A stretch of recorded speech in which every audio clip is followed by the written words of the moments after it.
Jesus entra em Jerusalém. Quando Jesus e os discípulos estavam chegando a Jerusalém, foram até o Monte das Oliveiras, que fica perto dos povoados de Betfagé e Betânia. Então Jesus enviou 2 discípulos na frente com a seguinte ordem: vão até o povoado que fica ali adiante. Logo que vocês entrarem lá, encontrarão preso num jumentinho que ainda não foi montado. Encontrarão preso um jumentinho que ainda não foi montado. Desamarrem o animal e o tragam aqui. Se alguém perguntar por que vocês estão fazendo isso, digam que o mestre precisa dele, mas o devolverá logo. Eles foram e acharam um jumentinho na rua amarrado perto da porta de uma casa. Quando estavam desamarrando o animal, algumas pessoas que estavam ali perguntaram: o que é que vocês estão fazendo? Por que estão desamarrando o jumentinho? Eles responderam como Jesus havia mandado, e então aquelas pessoas deixaram que os 2 discípulos levassem o animal. Eles levaram o jumentinho a Jesus e puseram as suas capas sobre o animal. Em seguida, Jesus o montou. Muitas pessoas estenderam as suas capas no caminho e outras espalharam no caminho ramos que tinham cortado nos campos. Tanto os que iam na frente como os que viam atrás começaram a gritar: Hosana a Deus, que Deus abençoe aquele que vem em nome do Senhor. Que Deus abençoe o reino de Davi, o nosso pai, e o reino que está vindo. Hosana a Deus nas alturas do céu. Jesus entrou em Jerusalém e foi até o templo e olhou tudo em redor. Mas como já era tarde, foi para o povoado de Betânia com os 12 discípulos. Jesus e a figueira. No dia seguinte, quando eles estavam voltando de Betânia, Jesus teve fome. Viu de longe uma figueira cheia de folhas e foi até lá para ver se havia figos. Quando chegou perto, encontrou somente folhas, porque não era tempo de figos. Então disse a figueira: que nunca mais ninguém coma das suas frutas. E os seus discípulos ouviram isso. Jesus no templo. Quando Jesus e os discípulos chegaram a Jerusalém, ele entrou no pátio do templo e começou a expulsar todos os que compravam e vendiam naquele lugar. Derrubou as mesas dos que trocavam dinheiro e as cadeiras dos que vendiam pombas, e não deixava ninguém atravessar o pátio do templo carregando as coisas. E ele ensinava a todos assim: nas Escrituras Sagradas está escrito que Deus disse o seguinte: a minha casa será chamada casa de oração para todos os povos, mas vocês a transformaram num esconderijo de ladrões. Os chefes dos sacerdotes e os mestres da lei ouviram isso e começaram a procurar um jeito de matar Jesus. Mas tinham medo dele porque o povo admirava os seus ensinamentos. De tardinha, Jesus e os discípulos saíram da cidade. A lição da figueira. No dia seguinte, de manhã cedo, Jesus e os discípulos passaram perto da figueira e viram que ela estava seca desde a raiz. Então Pedro lembrou do que havia acontecido e disse a Jesus: olhe, mestre, a figueira que o Senhor amaldiçoou ficou seca. Jesus respondeu: tenham fé em Deus. Eu afirmo a vocês que isso é verdade. Vocês poderão dizer a esse monte: levante-se e jogue-se no mar. Se não duvidarem no seu coração, mas crerem que vai acontecer o que disseram, então isso será feito. Por isso eu afirmo a vocês: quando vocês orarem e pedirem alguma coisa, creiam que já receberam, e assim tudo lhes será dado. E quando estiverem orando, perdoem os que os ofenderam, para que o Pai de vocês que está no céu perdoe as ofensas de vocês. Se não perdoarem os outros, o Pai de vocês que está no céu também não perdoará as ofensas de vocês. A autoridade de Jesus. Depois voltaram para Jerusalém. Quando Jesus estava andando pelo pátio do templo, chegaram perto dele os chefes dos sacerdotes, os mestres da lei e os líderes dos judeus que estavam ali e perguntaram: com que autoridade você faz essas coisas? Quem lhe deu autoridade para fazer isso? Jesus respondeu: eu também vou fazer uma pergunta a vocês. Se me derem a resposta certa, eu direi com que autoridade faço essas coisas. Respondam: quem deu autoridade a João para batizar? Foi Deus ou foram as pessoas? Aí eles começaram a dizer uns aos outros: se dissermos que foi Deus, ele vai perguntar: então por que vocês não creram em João? Mas se dissermos que foram as pessoas, ai de nós. Eles estavam com medo do povo, pois todos achavam que de fato João era profeta. Por isso responderam: não sabemos. Então eu também não digo com que autoridade faço essas coisas, disse Jesus.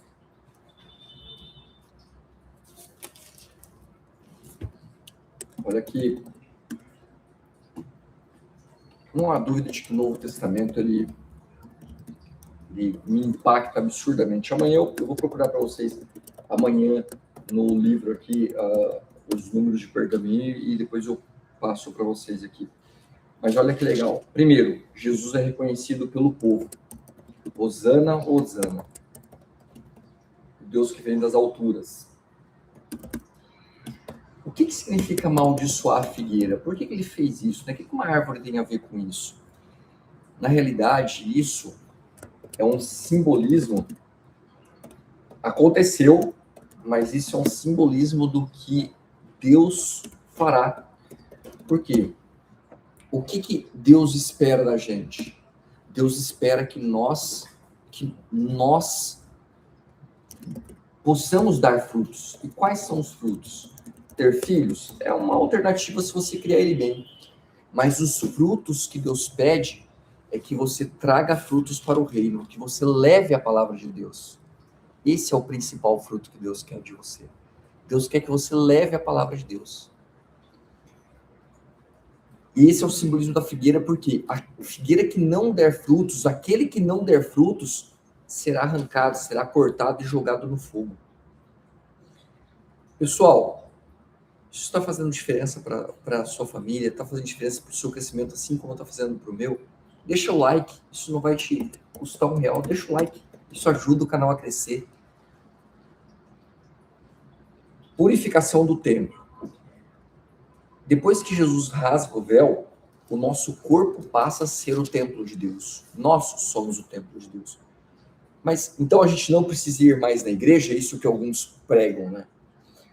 O que é a igreja? O seu corpo é o templo de Deus, o seu corpo é a igreja de Deus. Só que por que você precisa ir em uma igreja física? Porque aonde estiver mais de um falando a meu respeito, lá eu também estarei. Então hoje, quando nós vamos na igreja, é para nós recebermos o alimento da palavra. E é isso que a gente está fazendo aqui. A gente está lendo a palavra de Deus. Não acredita em mim, não acredita em Deus, acredita na palavra de Deus. Se você acredita em um Deus único, ele se manifestou na palavra de Deus e se manifestou na natureza. É isso. Então é o que a gente está fazendo. E por que você precisa ir na igreja? Porque lá você está alimentando o seu espírito. Esse é o propósito, gente, aqui é alimentar o seu espírito também, no finalzinho de cada capítulo que a gente lê. Então, alimente-se da palavra de Deus, porque assim como o seu corpo precisa de alimento físico, o seu espírito precisa de alimento da alma, porque senão você vai vendo as coisas do mundo, você vai vendo as atrocidades, vai vendo... Só tem notícia ruim na televisão. Televisão é só, perdão a palavra, mas desgraça. Desgraça significa ausência da graça de Deus. Na televisão é só coisa ruim. Só tragédia. Só tragédia.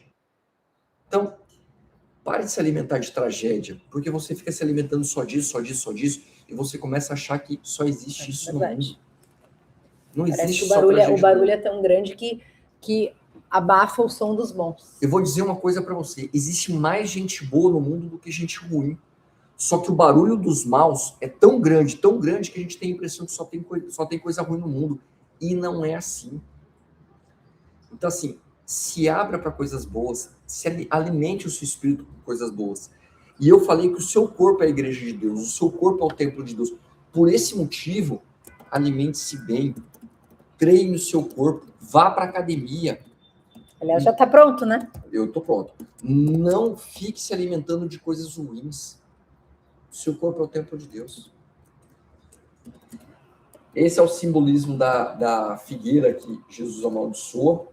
A purificação do templo, quando Jesus ele diz que minha casa não foi feita para ser casa de comércio. E Jesus, ele ensina a fé verdadeira, com oração feita com confiança. E o perdão é necessário. Perdoe o próximo. Sabe o que é levar mágoa? Levar mágoa é você ter raiva de alguém que muitas vezes não sabe que você tem raiva dele. E aí é só você que carrega aquilo, você carrega aquela amargura, o outro às vezes não está nem sabendo. Outras vezes está viajando, o outro às vezes está se divertindo, o outro às vezes está na Disney, e você está carregando aquela amargura dentro de você, e você não se liberta disso. Então quem fica preso é quem carrega amargura. É isso. E Jesus, ele deixa uma mensagem muito legal, que está na minha lousa, Marcos 11, 24. A gente leu Marcos 11, olha, eu nem lembrava que estava em Marcos 11. Marcos 11, 24. Ore crendo que já recebeu, e assim tudo lhe será dado. Ore crendo que a gente tem pouca fé. Acredite que Deus pode tudo. Acredite que Deus pode tudo e que Deus acredita no milagre, gente. Acredita no milagre. Hoje perguntaram... Hoje não, mentira. Esse final de semana, a gente estava numa praia E um amigo meu perguntou para mim assim, mas acredita em milagre? Você acredita em milagre? Eu falei, cara, do ponto de vista físico, racional, não. Mas eu creio em milagre. Espiritualmente, eu forço a minha carne a acreditar em milagre. Porque a gente tende a acreditar só no que é tangível, no que é palpável, né? A gente tem... Por quê? Porque o mundo é isso. Eu creio em milagre. Eu creio naquele bebezinho que nasceu, que morreu, que ficou mais de 5 minutos a médica tentando ressuscitar, que a avó orou, chorou, gritou no céu, o bebê nasceu. O bebê voltou à vida. Eu creio em milagre. Eu creio que aquele moleque que caiu da bicicleta, o outro que caiu do skate, ele falou assim, eu vi Jesus, Jesus é real, falando para a família, acredite em Jesus, Jesus, eu creio em milagre. Só que eu não vivo por milagre, porque o milagre já foi feito na minha vida. De hoje até o final da minha vida, eu vivo pela promessa. Porque quem vive esperando o milagre pode não chegar. Eu vivo pela promessa. Qual é a promessa? A promessa é o reino do céu. Deus prometeu isso para mim, Deus prometeu isso para você, Deus prometeu isso para minha esposa. O que você precisa para aceitar nisso? É só fazer parte da família real. Ah, então você está falando isso para se inscrever no botão. Nada disso. É aceitar que você é filho do Rei dos Reis, do Senhor dos Senhores, e crer que você pode tudo naquele que te fortalece. Ore crendo que já recebeu e assim lhe será dado. Porque quando você ora crendo, você não ora, não, eu vou pedir uma Ferrari, eu vou orar crendo na Ferrari, a Ferrari vai cair do céu. Não. Quando você ora crendo, você não faz por você.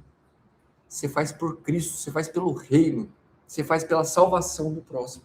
Você faz com servidão, que é o que Cristo pede para você. Sirva. Cristo pede para você servir. E é isso que a gente falou. Falei sobre felicidade em Gênesis 39. José fez aquilo com felicidade no coração, porque ele sabia que Deus estava com ele. Então, até preso. Preso na cadeia, sendo escravo. Sirva. Sirva com fé, sirva com amor, sirva por prazer. Não sirva por obrigação do salário do final do mês. Tudo lhe será dado. Olha o que aconteceu com José. José servia bem, ele servia com amor, servia com fé, ele fazia para Deus, ele não fazia pelo patrão, ele fazia por Deus. E ele foi crescendo de cargo até, a gente vai ver isso amanhã provavelmente, até se tornar o segundo maior do Egito. Quer crescer na sua empresa, quer ter mais dinheiro, quer ter feliz, e não estou falando de prosperidade, não é como é que é? Teoria da prosperidade. Não é teoria, é a pregação da prosperidade, não é a pregação da prosperidade. O que é ser próspero? É ter dinheiro? Não. Ser próspero é estar feliz com aquilo que você tem e tendo o conhecimento que você tem. Isso é ser próspero. A última coisa que eu tenho para dizer é a autoridade de Jesus. Jesus, ele se revelou para todo mundo. Jesus, ele se revela para mim, se revela para você, se revela para minha esposa através da palavra e através da natureza. Deus se manifesta de duas maneiras no mundo. Por sua palavra e pela natureza. Isso está na Bíblia.